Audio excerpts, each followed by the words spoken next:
Hello students, welcome back to the mining Gyan YouTube channel. मेरा नाम है राम डिंजारे और आज के इस सेशन में हम डिस्कस करेंगे राज्य प्रतीक चिन्ह या छत्तीसगढ़ स्टेट एम्ब्लेम।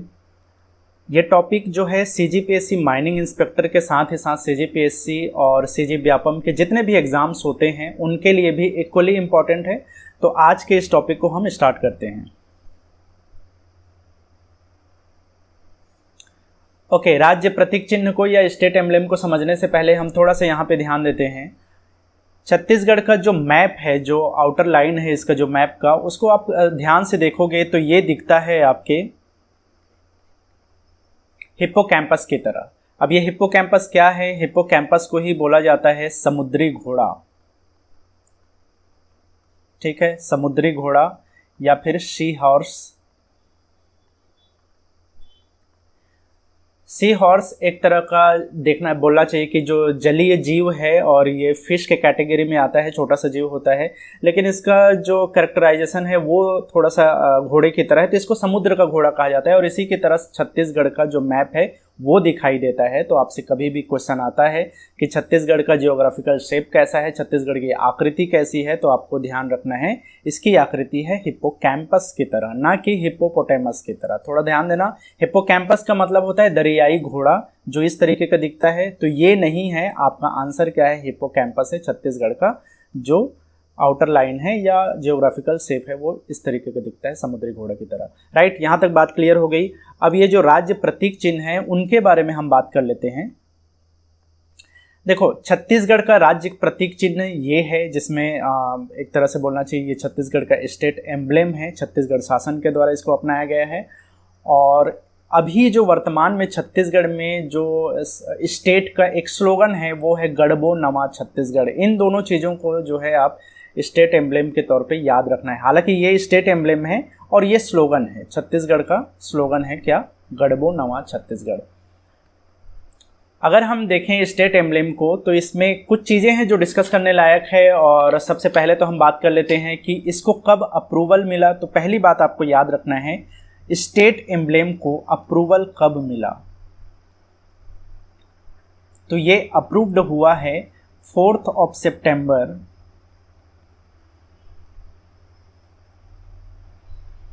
2001 को।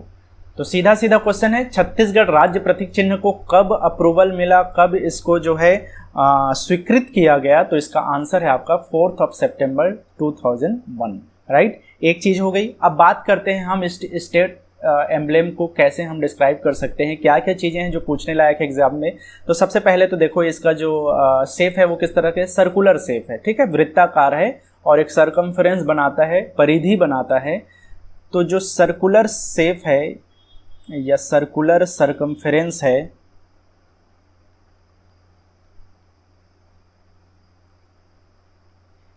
ये किस चीज को शो करता है? तो आपको याद रखना है सर्कुलर सरकमफ्रेंस ये शो करता है कॉन्टिन्यूटी ऑफ डेवलपमेंट। कहने का मतलब है कि ये जो है विकास की निरंतरता को शो करता है, विकास की निरंतरता को शो करता है। मतलब हम कह सकते हैं कि छत्तीसगढ़ जब से स्टेट बना हुआ है तब से एक टारगेट रहा है विकास को कंटिन्यू करना, डेवलपमेंट को कंटिन्यूटी में रखना। तो विकास की निरंतरता को शो करने के लिए सर्कुलर सरकमफ्रेंस को लिया गया है, मतलब कि वृत्ताकार परिधि को लिया गया है। इसके साथ ही साथ ये जो वृत्ताकार परिधि है ये आपका दर्शाता है इनडोमिटेबल एस्पिरेशन। इसका मतलब है अदम्य आकांक्षा। ठीक है, किसी भी स्टेट का, किसी भी नेशन का, किसी भी एरिया का तभी तक विकास हो सकता है, डेवलपमेंट हो सकता है जब तक आपको विकास करने का, विकसित होने का, डेवलप करने का आपके अंदर में एक एस्पिरेशन रहे, एक आकांक्षा रहे। तो हमारे यहाँ छत्तीसगढ़ में इस तरीके को इसको इस एम्ब्लेम के थ्रू ये समझाया जा रहा है या ये शो किया जा रहा है कि डेवलपमेंट का कंटिन्यूटी तो रहेगा ही, लेकिन उसके लिए ज़रूरी है एक अदम्य आकांक्षा का, एक इनडोमिटेबल एस्पिरेशन का। राइट, ये दो चीज़ें हो गई। अब हम इसके अंदर जाते हैं तो ये तो हो गया बाहरी आउटर लाइन जो कि सर्कुलर है। इसके सबसे पहला लेयर में जाएंगे तो ये क्या है, आपके 36 अलग अलग फोर्ट्स बने हैं चारों तरफ। तो इसको हम यहाँ पे लिखते हैं 36 फोर्ट्स। ये जो 36 किले हैं इनका रंग कैसा है, इनका रंग है ग्रीन, हरा रंग है इसका। अब ये क्या शो करता है, तो ये जो 36 फोर्ट है ये क्या शो करता है, प्रॉस्पेरिटी ऑफ स्टेट, राज्य की समृद्धि को ये जो है शो कर रहा है। प्रॉस्पेरिटी ऑफ स्टेट, राज्य की समृद्धि को शो करता है कौन, 36 फोर्ट है। अब ये जो ग्रीन कलर है उसका मतलब ये है कि साथ ही साथ प्रॉस्पेरिटी तो है, मतलब समृद्धि है, 36 किले हैं, एक तरह से खड़ा हुआ किला है छत्तीसगढ़ जिसमें जो है राज्य पूरी तरह से समृद्ध है। इसके अलावा इस समृद्धि का एक रीजन यहाँ का वन संपदा भी है, तो ग्रीन कलर से शो किया गया है आपके वन संपदा को, जिसको हम बोल सकते हैं फॉरेस्ट वेल्थ या फॉरेस्ट रिसोर्सेज बोल दो।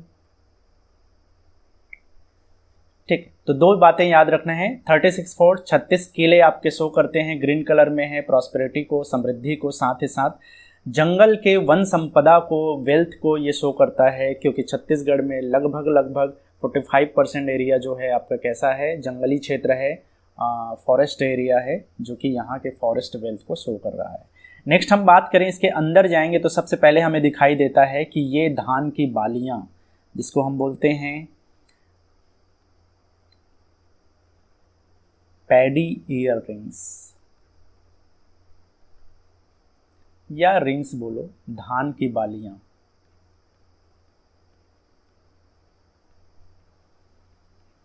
अब ये जो धान की बालियां हैं इस कलर क्या है, गोल्डन कलर है, सुनहरा कलर है। धान जो है जब पकने के बाद में सुनहरा हो जाता है। और चूंकि छत्तीसगढ़ में आपको पता है, छत्तीसगढ़ को द बॉल ऑफ राइस कहा जाता है, धान का कटोरा कहा जाता है, क्योंकि यहाँ का जो मुख्य क्रॉप है, जो मेन फसल है, मेजर फसल है, वो कौन सा है, धान है। तो यहाँ छत्तीसगढ़ एक तरह के, यहाँ का ज़्यादातर जो जनता है वो 80% जो पॉपुलेशन है वो किस में इन्वॉल्व है, धान के खेती में बोलो या फसलों में, एग्रीकल्चर में, कृषि में जो है इन्वॉल्व है। इसलिए जो है ये धान की बालियां को, क्योंकि क्रॉप में, कृषि में हमारा जो पहला क्रॉप है, मेजर क्रॉप है, वो धान है, और इसका कलर क्या होता है, गोल्डन होता है। और ये किस चीज़ को शो कर रहे हैं, तो ये शो कर रहा है हमारे राज्य को एक एग्रीकल्चरल स्टेट के तौर पे शो कर रहा है, कृषि प्रधान राज्य के तौर पर जो है ये शो कर रहा है धान की बालियां। 2-3 बातें हो गई।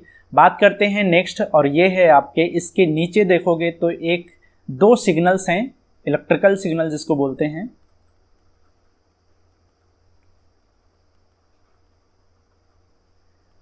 ठीक है, विद्युत रेखाएं। अब ये जो विद्युत रेखाएं हैं इनका जो कलर है वो किस तरह का कलर है, नीला कलर में है, ये ब्लू कलर में है। और ये क्या ये क्या शो करता है, ये शो करता है आपके पावर स्टेट को। छत्तीसगढ़ एक ऊर्जा प्रधान राज्य है, तो कृषि प्रधान को धान के बालियों से और ऊर्जा प्रधान को इलेक्ट्रिकल सिग्नल के थ्रू जो है शो किया गया है। ठीक है, नेक्स्ट हम बात करते हैं, इसके ठीक नीचे देखोगे तो 3 लहराती रेखाएं हैं, जिसको हम 3 वेवी लाइन्स बोल सकते हैं, 3 वेवी लाइन्स।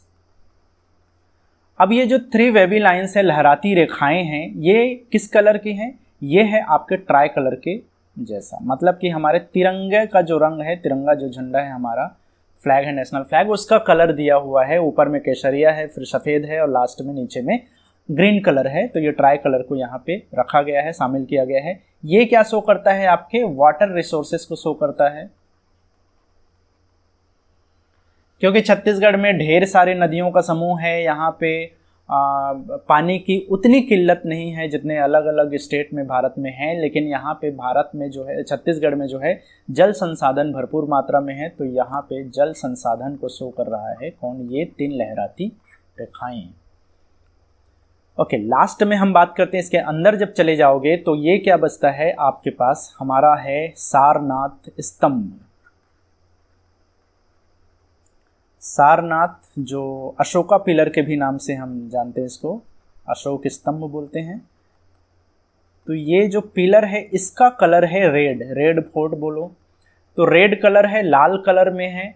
और ये हमको पता है कि ये क्या है। बेसिकली अशोका जो पिलर है, सारनाथ स्तंभ जो है, ये हमारे भारत का एम्ब्लेम है, नेशनल एम्ब्लेम है। तो नेशनल एम्ब्लेम को हमने अपने स्टेट एम्ब्लेम में शामिल किया है, जो शो करता है आपके कमिटमेंट टू द नेशन, राष्ट्र के प्रति समर्पण को जो है ये दर्शाता है आपका, क्योंकि हमने अपने नेशनल एम्ब्लेम को अपने राजकीय एम्ब्लेम में, राजकीय प्रतीक चिन्ह में हमने शामिल किया हुआ है। इस तरह से ये तमाम चीज़ें हैं जो हमारे नेशनल एम्ब्लेम को रिप्रेजेंट करता है। और नेशनल एम्ब्लेम जो है हमारा 4 सितंबर 2001 को जो है स्वीकृत किया गया है छत्तीसगढ़ का। राइट, आई होप ये क्लियर हो गया होगा सारी बातें। आपको 1 बाय 1 जो है क्वेश्चन पूछा जा सकता है, आपसे पूछ सकता है कि धान की बालियों का कलर क्या होता है नेशनल हमारे स्टेट एम्ब्लेम में। आपसे पूछ सकता है कि विद्युत रेखाओं का कलर क्या होता है, रंग क्या होता है, वो किस चीज़ को शो करता है, इस तरह के क्वेश्चन पूछ सकता है। तो ये सारे सीधे सीधे फैक्चुअल्स चीज़ें हैं और ये सीधा सीधा क्वेश्चन बन जाता है। तो आपको 1 बाय 1 सारी चीज़ों को याद रखना पड़ेगा। राइट, नेक्स्ट हम चलते हैं। चलो बात करते हैं हम कुछ टैग लाइन्स की, जिसमें से एक तो है आपका, अच्छा सबसे पहले इसमें याद रखना है छत्तीसगढ़ का मोटो है सत्य एवं पारदर्शिता।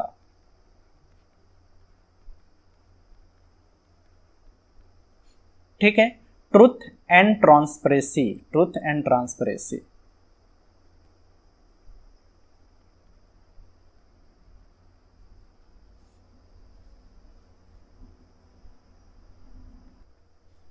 ओके, तो ट्रूथ एंड ट्रांसपेरेंसी जो हमारा छत्तीसगढ़ का मोटो है, जिसको हम हिंदी में बोलते हैं ध्येय वाक्य बोल सकते हैं इसको, या आदर्श वाक्य बोलो, छत्तीसगढ़ का आदर्श वाक्य। तो ये स्टेट एम्ब्लेम के साथ में जुड़ा रहता है। ये बेसिकली इंस्पायर है आपका जो सत्यमेव जयते जो नेशनल हमारा मोटो है वहाँ से लिया गया है, उसी से इंस्पायर है समझो। सत्यमेव जयते से जो है ये इंस्पायर है, सत्य एवं पारदर्शिता। तो ये जब 4 सितंबर 2001 में जब ये स्टेट एम्ब्लेम को स्वीकृत किया गया, उसी के साथ में जो है ये सीजी मोटो या छत्तीसगढ़ राज्य का मोटो जो है बन गया सत्य एवं पारदर्शिता। राइट, दूसरा ये है कि एडमिनिस्ट्रेशन का मूल मंत्र, अब मूल मंत्र है सादगी के साथ जन सेवा।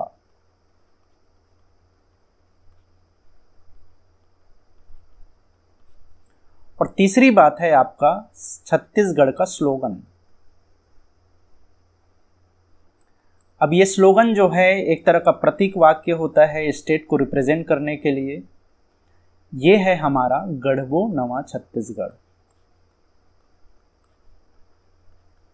अब ढेर सारे लोग इसमें कंफ्यूज हो जाते हैं।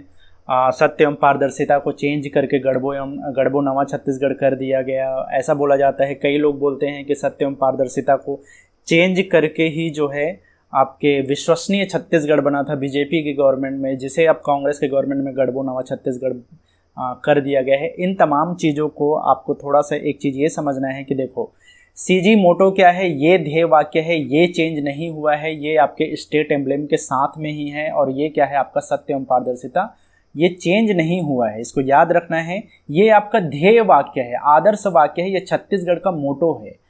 मूल मंत्र क्या होता है, बेसिकली किसी गवर्नमेंट का या गवर्नेंस बोलो या एडमिनिस्ट्रेशन बोलो, प्रशासन का जो मूल मंत्र है कि वो किस तरीके के जो है पब्लिक सर्विस करेगी। तो पब्लिक सर्विस विथ सिंप्लिसिटी जो है ये क्या है आपका मूल मंत्र है, किसका, एडमिनिस्ट्रेशन का, प्रशासन का या शासन का या गवर्नेंस का बोलो।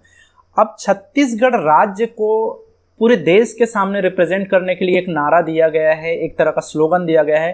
वो जो स्लोगन है वो जनरली जो है जो पार्टीज होते हैं, जैसे बीजेपी का गवर्नमेंट के टाइम में मेरे ख्याल से सितंबर 2010 की बात होगी, जब नितिन गडकरी जो बीजेपी के नेता थे वो छत्तीसगढ़ आए थे और उन्होंने क्रेडिबल छत्तीसगढ़ ये स्लोगन दिया था, क्रेडिबल छत्तीसगढ़। क्योंकि उस टाइम में अभी भी मतलब इनक्रेडिबल इंडिया कहा जाता है, तो क्रेडिबल सीजी या विश्वसनीय छत्तीसगढ़ का नारा दिया था, स्लोगन दिया था। जब तक बीजेपी का गवर्नमेंट रहा तब तक यही विश्वसनीय छत्तीसगढ़ या क्रेडिबल छत्तीसगढ़ चलता रहा। जैसे ही 2019 में नई गवर्नमेंट बनी कांग्रेस की, तब से जो है गढ़बो नवा छत्तीसगढ़, जो कि कांग्रेस का एक इलेक्शन स्लोगन रहा, उसको अब जो है छत्तीसगढ़ का एक प्रतीक वाक्य के तौर पे अपना लिया गया है। तो याद रखना है, क्रेडिबल छत्तीसगढ़ से ही अब क्या बना है, हमारा छत्तीसगढ़ का स्लोगन गढ़बो नवा छत्तीसगढ़ हो चुका है। ठीक है, अब ये जो बाकी चीज़ें हैं, सत्यम, पारदर्शिता, सादगी के साथ जनसेवा, ये एज इट इज़ है, उसमें कुछ चेंजेस नहीं हुआ है। बात करते हैं हम इसी तरीके से सीजी पुलिस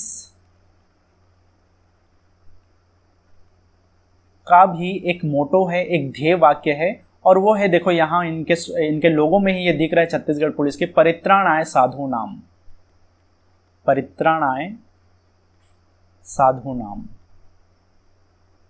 कई बार क्वेश्चन पूछ देता है कि परित्राणाय साधु नाम कहाँ से लिया गया है, तो आपको याद रखना है परित्राणाय साधु नाम जो भगवत गीता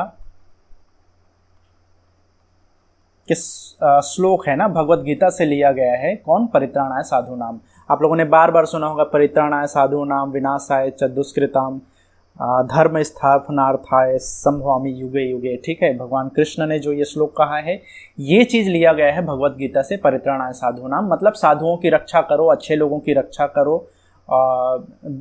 उसको जो है छत्तीसगढ़ पुलिस ने अपना एक ध्येय वाक्य, अपना मोटो बनाया हुआ है। तो याद रखना है, सीजी पुलिस का मोटो क्या है? परित्राणाय साधु नाम। उसी तरह से एक होता है होम गार्ड।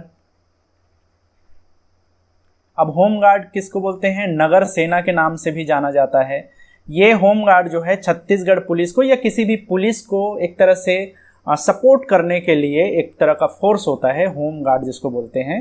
हालांकि इनका भी काम लगभग पुलिस की तरह ही होता है। जितने भी दंगे फसाद होंगे, किसी भी तरह का फेस्टिवल्स होंगे, जितने भी तरह के इंतजाम वाले काम है ना, उन सब में पुलिस की सहायता करने का काम कौन करते हैं? होम गार्ड वाले करते हैं। ठीक है, तो होम गार्ड का भी अपना एक मोटो है।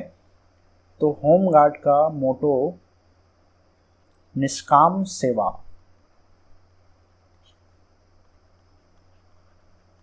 ये जो है होम गार्ड का मोटो है। तो तीन चीजें याद रखना है। छत्तीसगढ़ से रिलेटेड सीजी का मोटो क्या है? सत्यम पारदर्शिता। और सीजी का स्लोगन क्या है? गढ़बो नवा छत्तीसगढ़। सीजी पुलिस का स्लोगन क्या है, मोटो क्या है? परित्राणाय साधु नाम, भगवत गीता से लिया। होम गार्ड का मोटो क्या है? निष्काम सेवा। ये तीनों चीजें डिफरेंट चीजें हैं, तीनों अलग अलग हैं, तीनों से अलग अलग तरीके के क्वेश्चन पूछता है। चलो नेक्स्ट हम बात करते हैं। ओके, वन बाय वन जो है छत्तीसगढ़ में जितने भी स्टेट एनिमल, स्टेट बर्ड, इस तरह की जो चीजें हैं उसको वन बाय वन हम डिस्कस करते हैं। सबसे पहले हम बात करते हैं राजकीय पशु। तो राजकीय पशु है वाइल्ड बैफेलो, जिसको हम वन भैंसा के नाम से जानते हैं। ठीक है, इसका साइंटिफिक नेम है ब्यूबेलस ब्यूबेलिस।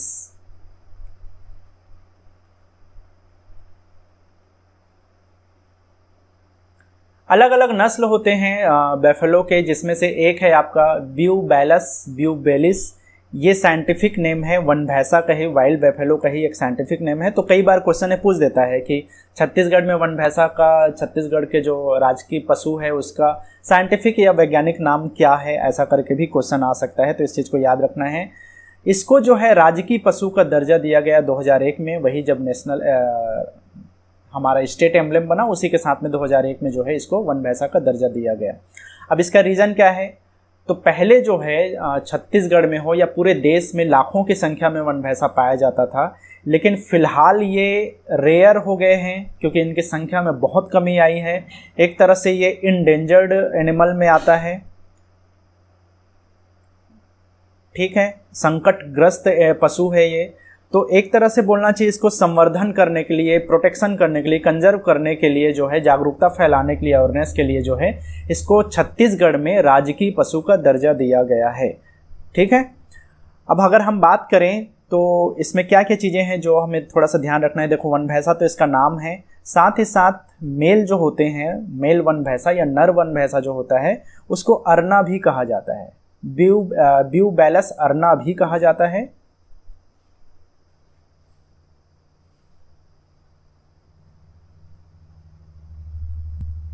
ब्यूबेलस अरना। और जो फीमेल होती है, मादा वन भैंसा जो होती है, उसको ब्यूबैलस अर्नी कहा जाता है, अर्नी। ठीक है, ये एक चीज़ ये भी याद रखना है, आजकल क्योंकि डीप में क्वेश्चन पूछ रहा है तो कुछ भी पूछ सकता है भाई। ठीक, बात करें अगर हम इसके संकेंद्रण की, कहाँ कहाँ पे ये पाए जाते हैं, तो इसका संकेंद्रण है हमारा सबसे ज़्यादा जो है उदयंती जो सेंचुरी है, अभयारण्य है, और सीता नदी अभयारण्य, ये जो है आपके गरियाबंद में है, गरियाबंद डिस्ट्रिक्ट छत्तीसगढ़, और ये जो है आपके धमतरी डिस्ट्रिक्ट में है छत्तीसगढ़। इन दोनों को मिलाकर के बनाया गया है टाइगर रिजर्व। इसी टाइगर रिजर्व में इसका ज्यादातर संकेंद्रण यही पाया जाता है, प्लस इसके साथ ही साथ जो है बीजापुर का जो पामेड़ अभयारण्य है उस क्षेत्र में, साथ ही साथ जो इंद्रावती इंद्रावती नेशनल पार्क बीजापुर, इन क्षेत्रों में भी जो है इसका संकेंद्रण है। अब पामेड़ अभयारण्य भी बीजापुर में है, इंद्रावती नेशनल पार्क वाला जो क्षेत्र है वो भी बीजापुर डिस्ट्रिक्ट में आता है। तो इन्हीं क्षेत्रों में, हालांकि जो मैक्सिमम इसका संकेंद्रण है वो है उदयंती और सीता नदी टाइगर रिजर्व के आसपास के क्षेत्र में ज़्यादातर पाए जाते हैं। देखो, बात करें इसके बारे में तो ये दिखने में कैसा है, कई बार लोग कंफ्यूज हो जाते हैं कि ये जो हमारा पालतू भैंसा होता है और वन भैंसा लगभग सेम की तरह दिखते हैं। कई बार लोगों को कंफ्यूजन होता है। एक बार तो बोला जाता है कि कुछ साल पहले जो है बॉम्बे, कुछ तो नाम था उसका, बॉम्बे नेचुरल हिस्ट्री सोसाइटी ऐसे करके कोई ऑर्गेनाइजेशन है, वहाँ से कुछ एक्सपर्ट लोग आए थे जो कि वन भैंसा के एक्सपर्ट माने जाते हैं ना। तो वो लोग आए थे और उसी आसपास में, बीजापुर के आसपास में वहाँ के जो वन मंडल है वहाँ पे देख रहे थे, निरीक्षण कर रहे थे। तो वहाँ पे ढेर सारे जो भैंसे के हैं झुंड लगा हुआ था वन भैंसा का। ठीक है, तो वो समझा रहे थे सबको कि देखो वन भैंसा ऐसा होता है और पालतू जो घरेलू भैंसा होता है वो अलग होता है करके। कुछ ही टाइम में वहाँ पर एक किसान आया और सारे जितने भी भैंसे थे उसको हाँक करके अपने घर ले गया। मतलब कि वो तथाकथित एक्सपर्ट जरूर थे, लेकिन उनको खुद नहीं पता चल रहा था कि वो पालतू भैंसा है या वन भैंसा है। और वो किसान आता है और अपने सारे भैंसे को लेकर अपना घर ले जाता है क्योंकि वो चराने आया हुआ होगा। ठीक है, तो ये एक तरह का इंसिडेंट है जो न्यूज़ में आया हुआ था।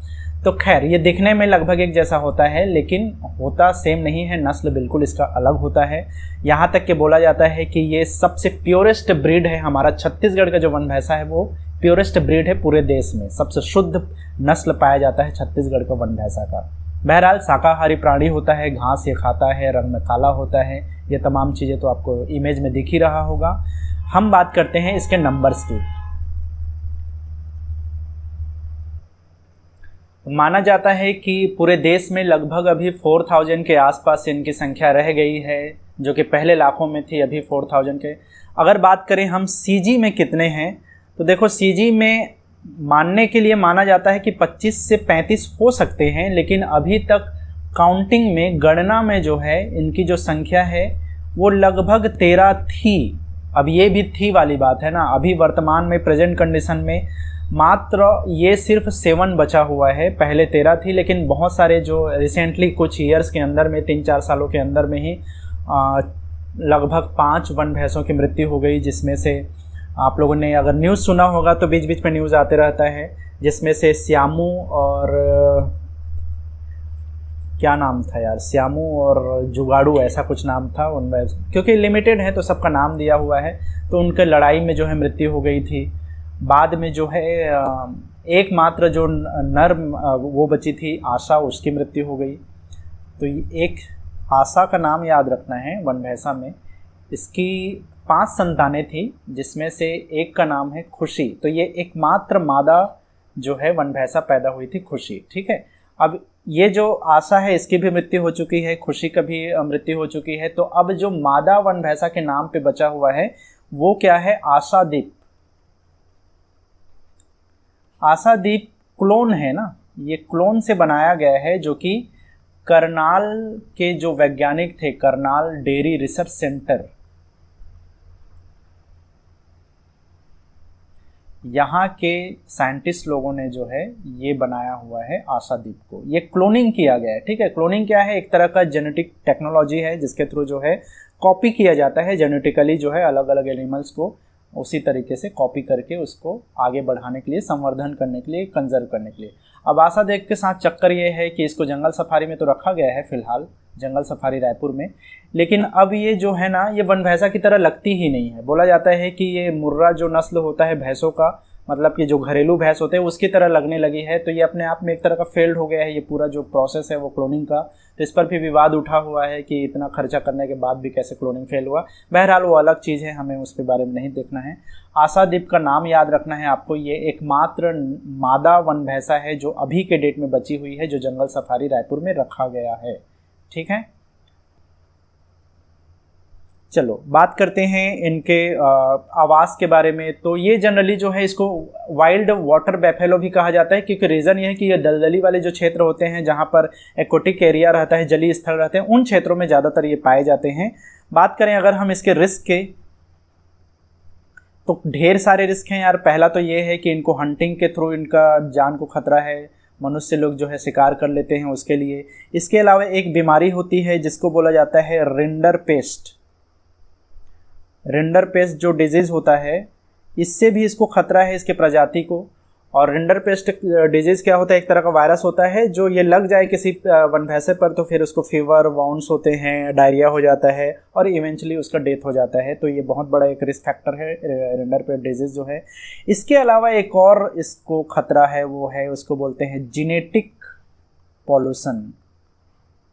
अच्छा ध्यान रखना ना, क्योंकि अब डीपली पूछ रहा है क्वेश्चन सीजीपीएससी में, तो ये रिंडर पेस्ट भी पूछ सकता है। रिंडर पेस्ट बीमारी किससे रिलेटेड है, तो आप समझ जाओ कि ये एनिमल से रिलेटेड है। हालांकि ऐसा नहीं है कि ये सिर्फ वन भैंसा से रिलेटेड है, लेकिन ये किसी भी एनिमल को हो सकता है। लेकिन हमारे छत्तीसगढ़ के केस में ये रिंडर पेस्ट किससे रिलेटेड है, तो वन भैंसा की बीमारी से रिलेटेड है। ठीक है, जेनेटिक पॉल्यूशन क्या होता है?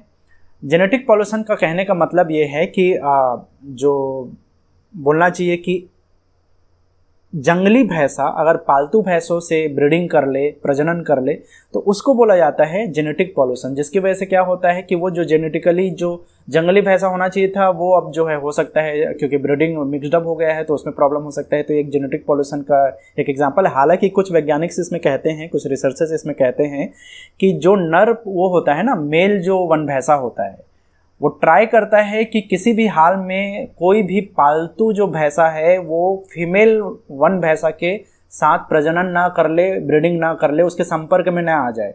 मतलब कह सकते हैं मेन विल बी मेन, वही वाला मतलब आदमी आदमी होता है। वो किसी भी हाल में नहीं चाहता कि कोई भी पालतू जो वन भैंसा है वो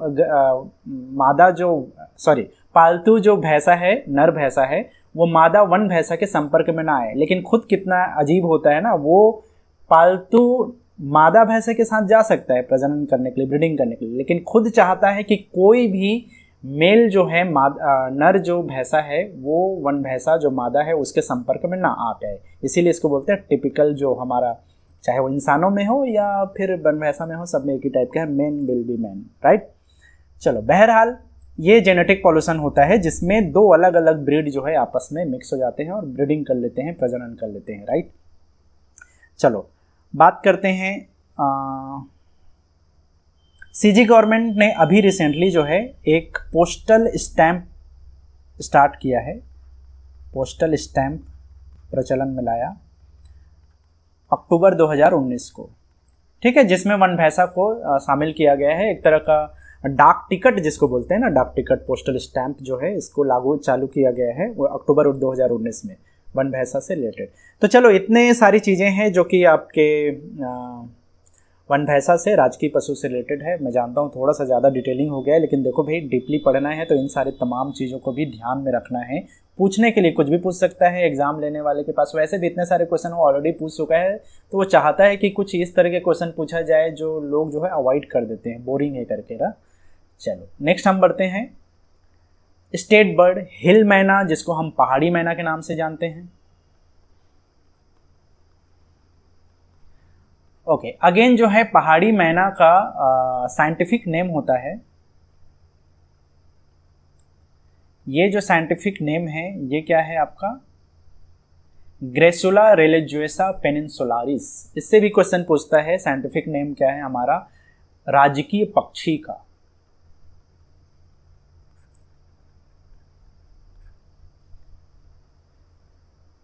ठीक है, आप देख सकते हो यहाँ पे इमेज में राजकीय पक्षी ये पहाड़ी मैना है। अगर आप इसके इमेज पे ध्यान दोगे तो इनका जो चोंच होता है वो पिंक कलर का या थोड़ा सा पिंकिश कलर होता है, गुलाबी कलर इसमें होता है। बात करें इसके पंखों का तो ये पूरी तरह से काला दिखता है, लेकिन इसके जो छोर होते हैं ना, विंग्स में जो छोर होते हैं वो वाइटिश कलर है या वाइट कलर है थोड़ा सा। बात करें इसके पैरों में तो ये येलो कलर का है, पैर जो है येलो कलर का। इसके सबसे खास बात ये है कि ये मनुष्य की तरह ना, ये जनरली जो है मनुष्य के जैसे आवाज़ों का नकल कर सकती है, सेम टू सेम वो कॉपी कर सकती है।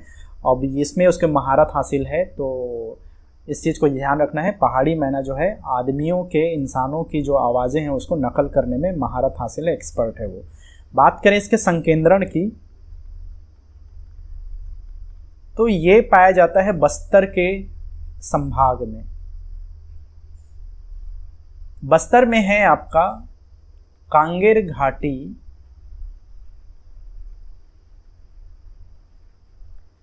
National park. ठीक है, बस्तर में क्या है, कांगेर वैली नेशनल पार्क है।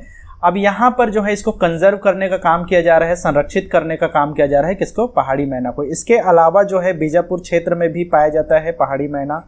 बस्तर के संभाग में अलग अलग जगहों में जो है पहाड़ी मैना का संकेंद्रण है, इस चीज़ को ध्यान में रखना है।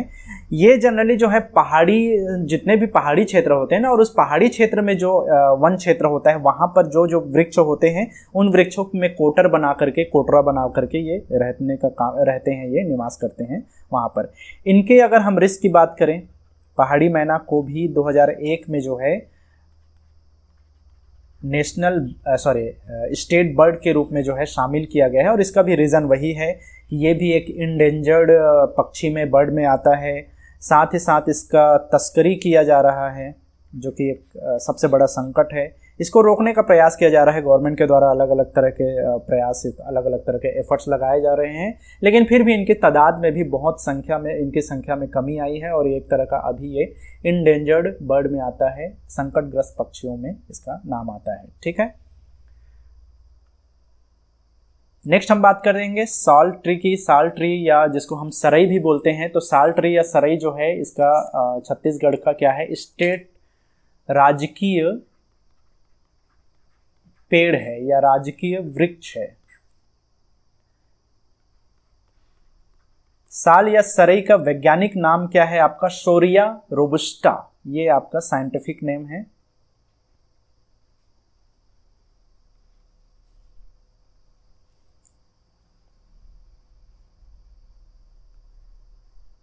ठीक है, अब हमारे यहाँ छत्तीसगढ़ में जो साल वन है, जो साल फॉरेस्ट है,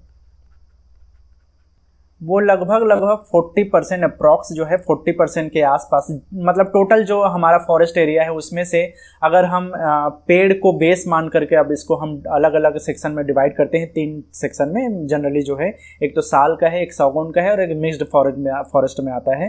तो ऑलमोस्ट 40% जो एरिया है वो किस में आ जाता है, आपके साल का फॉरेस्ट के अंदर में आता है। और इसीलिए जो है, हालांकि इसकी भी संख्या और इसका जो क्रॉपिंग है वो बहुत ज़्यादा था बहुत पहले, और आपको ध्यान में होगा 1848 में जब डलहौजी का टाइम था तो उसने बहुत सारे साल वनों को बस्तर क्षेत्र से कटवा दिया गया था। इससे रिलेटेड आंदोलन भी हुए, जनजातीय आंदोलन जो हुआ था। ठीक है, अब जो है जिसको हम कोई विद्रोह के नाम से जानते हैं, तो वो भी हुआ था साल वृक्षों को काटने से रोकने के लिए। तो साल जो वृक्ष है वो स्पेशली जो ट्रेन्स में स्लीपर के जो चेयर बनते हैं ना, उसके लिए भी बनाने के लिए काम, अलग अलग फर्नीचर बनाने के लिए इसका काम किया जाता है, इसका यूज़ किया जाता है। उसकी वजह से इसका बहुत डिमांड है, और उसकी वजह से इसमें तस्करी वगैरह होने के बहुत सारे इसमें घटनाएं घटी हैं। बस्तर क्षेत्र में अभी भी तस्करी उसका होता है। इसका संकेंद्रण की बात करें तो वही बस्तर जो संभाग है वहाँ, इसको बस्तर को आइलैंड ऑफ साल भी कहा जाता है। मतलब है कि साल वनों का द्वीप। इसके अलावा कांकेर क्षेत्र में है, साथ ही साथ सरगुजा जो संभाग है, वन मंडल है, सरगुजा वन मंडल, वहाँ भी इसका संकेंद्रण है। साथ ही साथ कुछ मात्रा में गरियाबंद के वन क्षेत्रों में, साथ ही साथ राजनांदगांव के वन क्षेत्रों में जो है साल वनों की अधिकता पाई जाती है। ठीक है, तो इतनी चीज़ें आपको याद रखना है, और भी ढेर सारी चीज़ें हैं साल 1 से रिलेटेड, लेकिन फिलहाल ये जो हमारा एग्जाम पॉइंट ऑफ व्यू से इतने सारी चीज़ें जो है इंपॉर्टेंट है। नेक्स्ट हम बात करते हैं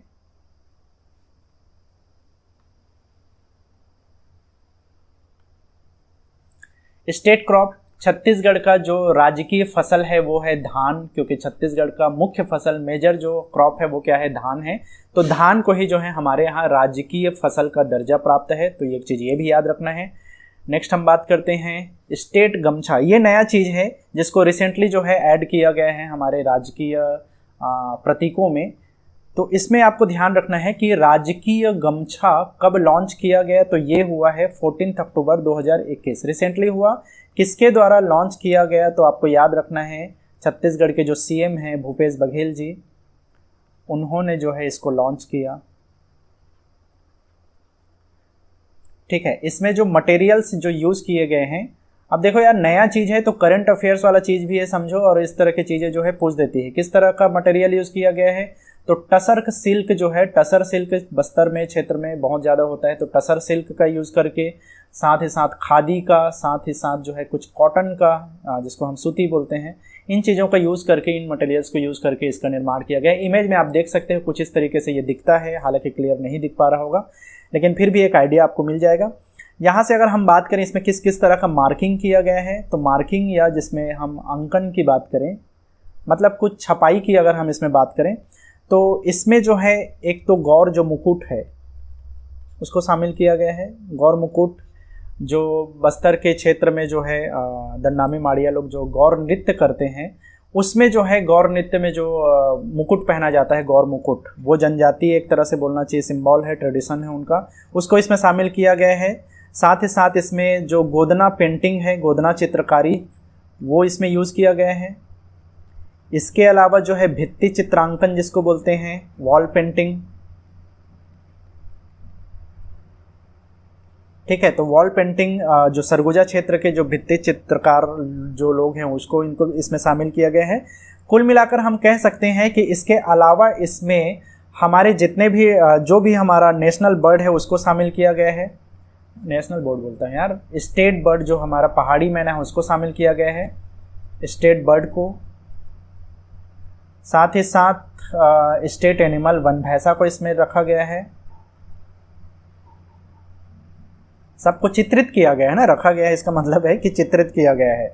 इन तमाम चीज़ों से एक चीज़ हमें समझ में आता है कि एक तरह का जो सीजी का छत्तीसगढ़ का जो ट्रेडिशन है उसको इसमें स्थान देने का प्रयत्न किया गया है, ट्रेडिशनल जो कल्चर है उसको इसमें शामिल करने का ट्राई किया गया है। ठीक है, साथ ही साथ इसमें फोक डांस वगैरह को भी इसमें रखा गया है ना, फोक डांस के जो फॉर्म्स हैं उनको, फोक डांसर वगैरह को भी इसमें शामिल किया गया। इसके अलावा जो है निटिंग की बात करें हम, या सॉइंग बोलो या बुनाई जिसको बोलते हैं, तो इसमें जो मुख्य जो बुनकर लोग हैं वो आते हैं सिवनी चांपा के क्षेत्र से। वहाँ के जो बुनकर हैं, ठीक है, उनके द्वारा जो है बुनाई का काम किया गया है। इसके अलावा जो है और जो सहयोगी जो बुनकर हैं वो दुर्ग राजनांदगांव क्षेत्र से भी हैं, उनके द्वारा ये तैयार किया गया है सारा।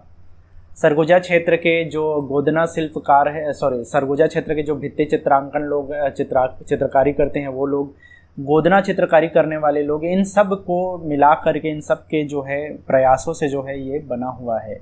इसकी कीमत की बात करें, अगर हम इसकी प्राइस की बात करें, इसकी प्राइस रखी गई है 1534 रुपया प्लस जीएसटी।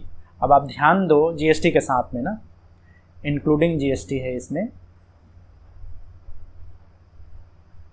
अब आपको लगेगा कि एक गमछा का 1534 रुपये बहुत महंगा है, लेकिन आप ध्यान रखो कि ये हैंड क्राफ्ट वाली चीज़ है और क्राफ्टिंग में इतना मेहनत लगता है, बारीकी से काम करना पड़ता है और एक आर्ट है ये, तो उसके हिसाब से देखा जाए तो 1534 रुपये कुछ भी नहीं है। इसमें जो है कोशिश किया जा रहा है गवर्नमेंट के थ्रू जो है जो भी लेबर चार्ज होगा वो तो उनको मिलेगा ही बुनकरों को, साथ ही साथ जो भी इसमें इनकम होगा उस इनकम का भी 95% जो है उन्हीं बुनकरों के लिए जाएगा, उन्हीं का हिस्सा होगा। जो भी बुनकर गोदना चित्रकारी हैं, शिल्पकार लोग हैं, उनको जाएगा 95% ऑफ इनकम। ठीक है, इसका अब ऑब्जेक्टिव क्या है, बेसिकली इसका उद्देश्य क्या हो सकता है गवर्नमेंट का। अब इसका एक उद्देश्य तो ये है कि ऑफिशियल प्रोग्राम्स में जो है जितने भी गेस्ट वगैरह आते हैं उनको एज ए गिफ्ट जो है इसको प्रोवाइड किया जाएगा, और उससे क्या होगा, छत्तीसगढ़ का ट्रेडिशनल जो कल्चर है उसको बढ़ावा मिलेगा, साथ ही साथ यहाँ का जो आर्ट एंड कल्चर है उसको रिकॉग्नाइजेशन मिलेगा। जो यहाँ के जो क्राफ्ट के जो काम है, चाहे वो गोदना पेंटर्स हों, जो भी वॉल पेंटर्स हों, जितने भी यहाँ के बुनकर लोग हों, तो उनको जो है एक तरह का रोजगार मिलेगा, तो उसके लिए भी ये काम किया जा रहा है। तो कुल मिलाकर हम कह सकते हैं कि जो रोजगार है वो इसका मेन ऑब्जेक्टिव है। इसके साथ ही साथ कल्चरल को जो है, कल्चरल ट्रेडिशंस को जो है यहाँ पे इम्प्रूव करना, रिकॉग्नाइज करना भी इसका एक ऑब्जेक्टिव है। राइट, आई होप समझ में आया होगा। इनसे रिलेटेड काफ़ी सारे क्वेश्चन बनने के चांसेस हैं, तो इसको ध्यान से आप लोग 1 बाय 1 जो है इन पॉइंट्स को अपने नज़र में रखना है। राइट, नेक्स्ट हम बात करते हैं इसमें स्टेट सॉन्ग। स्टेट सॉन्ग जो है राजकीय गीत, इसको अरपा पैरी के धार, अरपा पैरी के धार, ये है हमारा राजकीय गीत।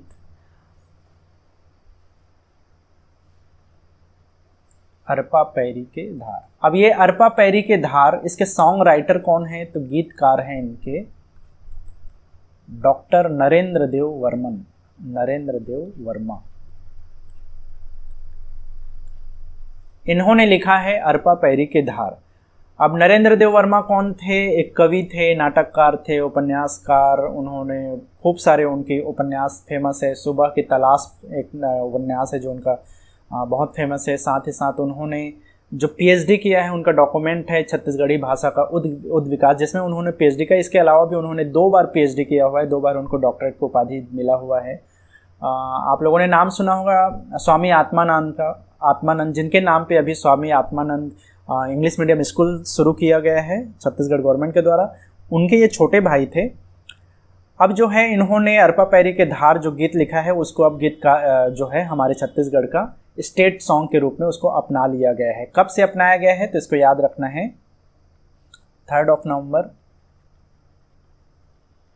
2019 को जो है अपनाया गया। किस तरीके से क्या अपनाया गया, स्टेट सॉन्ग के रूप में इसको अपना लिया गया। ठीक है, स्टेट सॉन्ग का दर्जा मिल गया। इसमें थोड़ा सा याद रखना है, इसमें जो इंक्लूडेड रिवर है या फिर जो मेंशन्ड रिवर है, क्या क्या नदियों को इसमें शामिल किया गया है। तो 4 नदियां हैं। कई बार पूछ देता है ना कि हमारे राजकीय गीत में कितने नदियों का उल्लेख मिलता है, तो आंसर हो जाएगा 4 नदियों का उल्लेख मिलता है। कौन कौन सा, नाम में ही दिख रहा है, एक तो अरपा, दूसरा पैरी, अरपा पैरी के धार, और बोल रहा है महानदी है अपार, तो महानदी हो गया। और लास्ट में इंद्रावती है पखारे तुरपैया, तो इंद्रावती नदी भी यहाँ से आ गई। तो 4 नदियों का उल्लेख यहाँ पे किया गया है। इसके अलावा जो है अलग अलग जिलों के बारे में, डिस्ट्रिक्ट के बारे में जो है उल्लेख किया है डॉक्टर नरेंद्र देव वर्मा जी ने। तो इसमें जो है कुल मिलाकर के 7 जिलों के बारे में, क्योंकि ये जिस टाइम लिखा गया था उस टाइम में टोटल 7 जिले थे। सन 1976-77 के आसपास में इसकी रचना हुई होगी। तो एक तो रायपुर हो गया, बिलासपुर, साथ ही साथ बस्तर, रायगढ़, सरगुजा, इन तीनों का गठन हुआ है 1948 में। इन दोनों का गठन हुआ है 1861 में।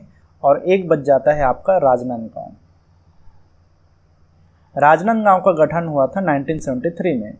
तो उस केस तक जो है 7 जिले हुआ करते थे छत्तीसगढ़ के क्षेत्र में। तो इन 7 जिलों को उन्होंने अपने गीत में शामिल किया था। ठीक है, इसका जो टाइम है, इसका टोटल जो टाइम है वो लगभग 6 मिनट और 36 सेकंड का टाइम लगता है। लेकिन इसको स्टैंडर्ड बना करके, स्टैंडर्डाइजेशन करके इसमें जो है मानकीकरण करने के बाद में जो टाइम लगता है वो टाइमिंग है 1 मिनट और 15 सेकंड।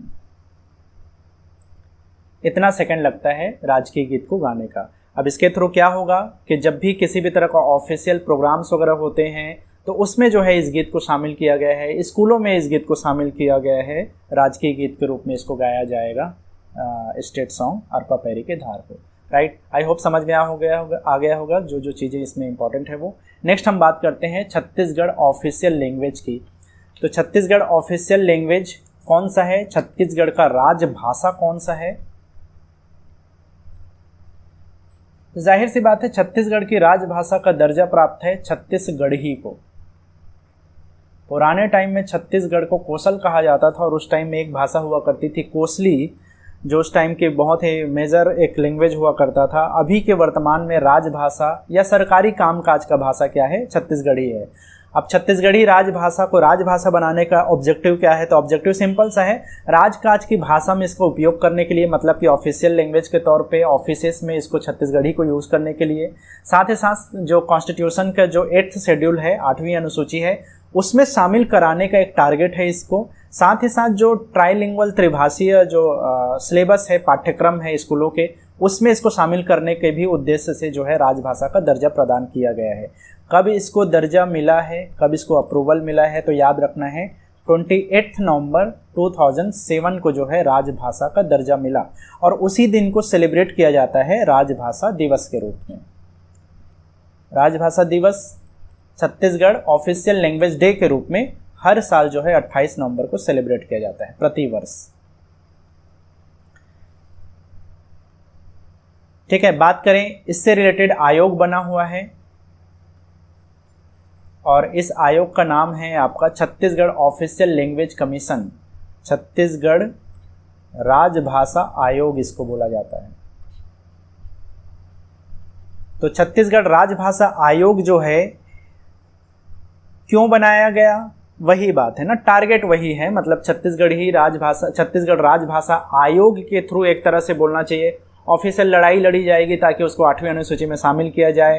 डेवलपमेंट का काम होगा, राजभाषा के तौर पे छत्तीसगढ़ी का मानकीकरण किया जा सकेगा। दुनिया भर के काम है जो कि किसी आयोग की ज़रूरत थी, तो आयोग बनाने का उद्देश्य यही था। ठीक है, अब इसके लिए जब आयोग बनाना था तो एक बिल बनाया गया और इस बिल का नाम है, विधेयक का नाम है CG स्टेट छत्तीसगढ़ राज्य ऑफिशियल लैंग्वेज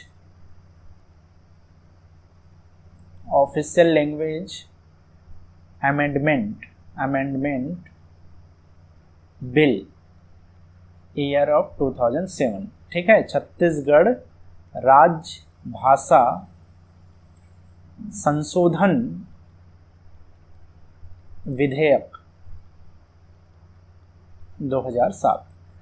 इसको जो है पास कब किया गया, तो ये पास्ड हुआ है असेंबली में 28 नवंबर 2007 को और इसीलिए जो है इसी दिन से ऑफिशियल लैंग्वेज का इसको दर्जा मिला। ऑफिशियल लैंग्वेज या राजभाषा का दर्जा मिला 28 नवंबर सन 2007 को, क्योंकि उस दिन पास हो गया था। इसके बाद में इसको जो है ऑफिशियल लैंग्वेज का दर्जा मिल गया और इसीलिए ऑफिशियल लैंग्वेज डे या राजभाषा दिवस मनाया जाता है। कब, 28 नवंबर को। साथ ही साथ जो कमीशन बना है इसका फॉर्मेशन कब हुआ, क्योंकि बिल तो पास हो गया है और बिल में कहा गया है कि एक आयोग बनेगा, एक फॉर्मेशन किया जाएगा। किसका, आयोग का गठन किया जाएगा। तो आयोग का गठन हुआ अगस्त 2008 को। ये जो आयोग बना इसका जो फर्स्ट मीटिंग है, पहला जो मीटिंग बोलो या सिटिंग बोलो या बैठक बोलो, जो भी है, ये जो पहला बैठक हुआ ये कब हुआ था, 14 अगस्त 2008 को हुआ और इसी दिन को जो है ऑफिस फाउंडेशन डे के रूप में जो है मनाया जाता है। इसको हम जो है कार्यालय स्थापना दिवस भी बोलते हैं। कार्यालय स्थापना दिवस कब, 14 अगस्त को प्रति वर्ष। अब आपको ध्यान देने वाली बात यह है कि देखो 28 नवंबर को हर साल मनाया जाता है, हर साल मनाया जाता है राजभाषा दिवस ना, ये है राजभाषा दिवस मनाया जाएगा 28 नवंबर को। और हर साल 14 अगस्त को क्या मनाया जाएगा, जो हमारा राजभाषा आयोग है उसका कार्यालय स्थापना दिवस मनाया जाता है। तो दोनों अलग अलग चीज़ें हैं, थोड़ा ध्यान देना। इसमें कई लोग कंफ्यूज हो जाते हैं, तो याद रखना है 28 नवंबर 2007 को, क्योंकि उसको राजभाषा का दर्जा मिला, तो 28 नवंबर को राजभाषा दिवस मनाया जाता है। अब जो आयोग बना वो अगस्त 2008 में बना है, 2007 से आगे चल करके। तो अगस्त 14 को जो है बैठक पहली बार हुई, तो उसी दिन को कार्यालय स्थापना दिवस के रूप में सेलिब्रेट किया जाता है हर साल, राइट। अगर हम बात करें इसके चेयरमैन की, तो चेयरमैन जो है आपके चेयरमैन की, तो यहाँ पर पहले जो चेयरमैन बने छत्तीसगढ़ राजभाषा आयोग के, उनका नाम है पंडित श्यामलाल चतुर्वेदी।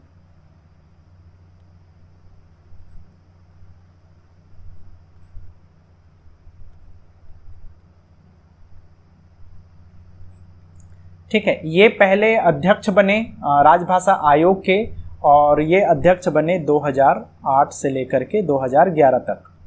2011 से लेकर के 2013 तक दानेश्वर शर्मा जी इसके अध्यक्ष बने, और डॉक्टर विनय कुमार पाठक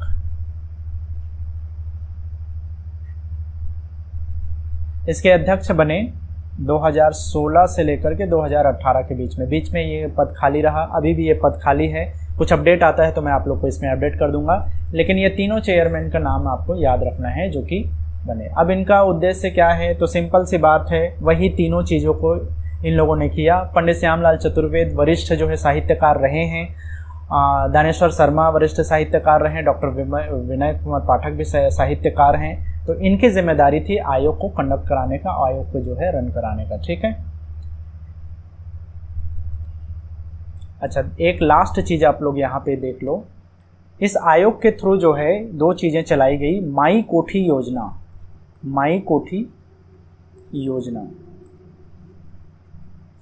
माई कोठी योजना क्या होता है? कोठी, आप लोगों ने धान का कोठी सुना होगा अगर छत्तीसगढ़ से हैं तो। छत्तीसगढ़ में जो है धान को रखने के लिए कोठी बनाया जाता है। उसी तरह से माई कोठी योजना का मतलब ये है कि छत्तीसगढ़ भाषा से या छत्तीसगढ़ी भाषा से संबंधित जितने भी बुक्स होते हैं उनको जो है खरीदना और उनको किसी भी जगह कंजर्व करना, संरक्षित करके रखना जो है इस योजना का ऑब्जेक्टिव रहा है। इसके अलावा एक योजना बनाया गया, बीजहा योजना, जो कि आयोग के द्वारा संचालित योजना है। तो इसमें जितने भी जो छत्तीसगढ़ी भाषा के जो शब्द होते हैं, ऐसे भाषा जो कि लुप्त हो चुके हैं, ऐसे शब्द जो कि लुप्त हो चुके हैं, उनको फिर से कलेक्ट करके उनको वापस जो है ट्रेंड में लाने का जो है टारगेट इसमें रखा गया है, ऑब्जेक्टिव रखा गया बीजहा योजना के अंतर्गत, ठीक है। इसको फिर से कलेक्ट करना। अब बीजहा भी क्या होता है, अगर आप लोग खेती से रिलेटेड चीज़ें जानते हो तो जो बीजहा होता है ना, वो होता है कि पुराना जो बीज होता है, सीड होते हैं जिसको कि कंजर्व किया जाता है और फिर से उसमें खेती करने के लिए उसको बुआई किया जाता है। तो उसी तरीके से आप मानो कि जितने भी लुप्त होने वाले या लुप्त, ऑलमोस्ट लुप्त हो चुके जितने भी शब्द हैं उनको कंजर्व करके फिर से उनको ट्रेंड में लाना बीजहा योजना का ऑब्जेक्टिव रहा है, ठीक है। तो इस लेक्चर में इतना ही। आई नो कि ये लेक्चर बहुत लंबा रहा, लेकिन डिटेलिंग में हमको समझना था तो इतना टाइम हमको देना पड़ा। बहरहाल इस लेक्चर में इतना ही। आई होप कि ये सेशन आपके लिए बेनिफिशियल रहा हो। और अगेन वही बात, इसी तरह के और भी वीडियो लेक्चर्स के लिए आप माइनिंग ज्ञान यूट्यूब चैनल को सब्सक्राइब कर सकते हैं, साथ ही माइनिंग ज्ञान के ऐप को इंस्टॉल कर सकते हैं। So thank you so much for watching. See you in next video. Till then, good bye, Jai Hind and जय छत्तीसगढ़।